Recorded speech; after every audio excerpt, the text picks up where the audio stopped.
مرگ برخلاف تصور خیلیا مراحلی داره و طبق آیات مرگ 6 مرحله داره. اولین مرحله یوم الموت نام داره. روزی که اجل انسان فرا برسه، خداوند به فرشته ها دستور میده که برای قبض روح به زمین برن تا روح اون فرد را آماده دیدار پروردگار کنن. هیچ کسی از روز مرگش خبر نداره، اما بعضی تغییراتی را در جسم و بدن خودشون حس میکنن. به طور مثال فرد با ایمان صالح خوشحالی و شادمانی را درون خودش حس میکنه و برعکس انسان بدکار حس ناخوشی پیدا میکنه و تو ناحیه سینه و قلب فشار زیادی را حس میکنه. تو این مرحله جن و شیاطین پایین اومدن فرشته ها را میبینن، ولی انسان قادر به دیدنشون نیست.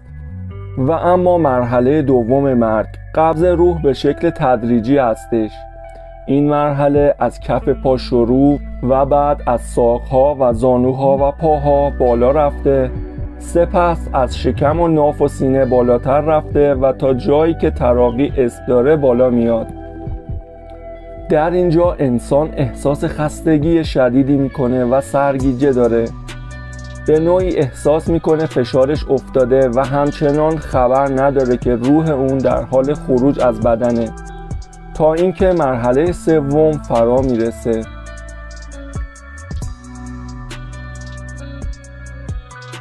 مرحله سوم مرگ تراقی نامیده میشه.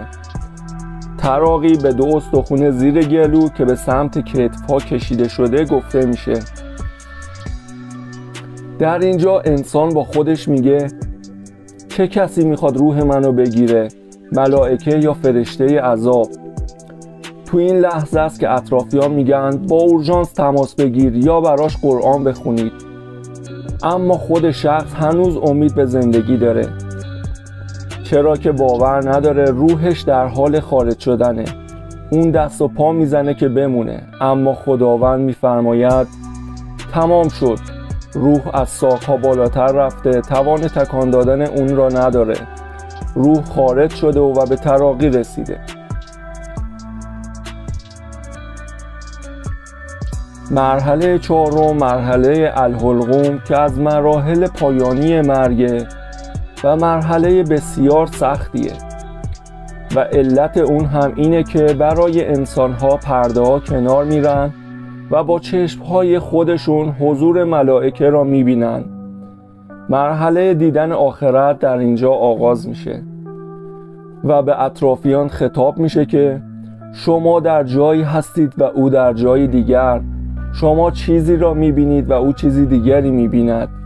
به همین دلیله که شخص در حال قبض روح به یک جای خاص و نقطه خاص خیره میشه. در مرحله پنجم فرد تمام اعمال عمرش را جلوی چشماش حاضر میبینه. این مراحل بسیار سخت‌تره، چرا که فرد میبینه تمام وعده های الهی محقق شده.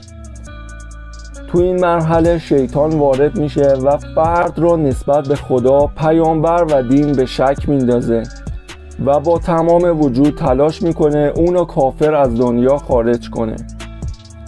اما شیطان چجوری این کار رو انجام میده؟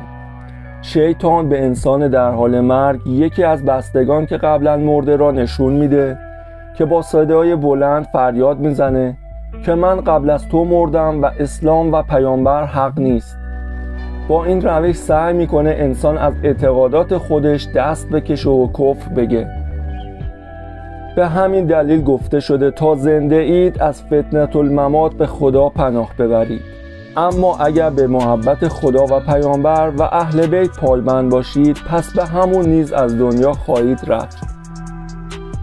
و اما مرحله آخر، نوبت به مرحله پایانی میرسه که ملک الموت وارد شده و روح کاملا آماده است و تا بالاترین جای ممکن رسیده و از تراقی هم گذشته و در دهان و بینی انسان قرار گرفته و آماده خروج و تحویل به عزرائیل علیه السلام است. عزرائیل انسان بدکردار را به آتش و عذاب بشارت میده. در اینجا چهره باطنی انسان سیاه شده و فریاد میزنه خدایا من را به دنیا بازگردان برای اینکه اعمال شایسته و نیک انجام دهم. اما با صدای حضرت حق مواجه میشه که به او خطاب میکنه نه هرگز، تو بارها و بارها وعده کردی و قول دادی و پیمان شکستی و دیگر بر نخواهی گشت. این همون لحظه ایه که کل عمر از آن فرار میکردی. و اما در آخر میرسیم به این حدیث زیبا از امام صادق علیه السلام. پرسیدند که چرا از مرگ میترسیم؟ امام صادق جواب دادند چون شما دنیا را آباد کردید و آخرت خود را ویران ساختید. اگه تا اینجا از ویدیو خوشتون اومده ممنون میشم که ویدیو رو لایک کنید و برای حمایت از ما کانال را سابسکرایب کنید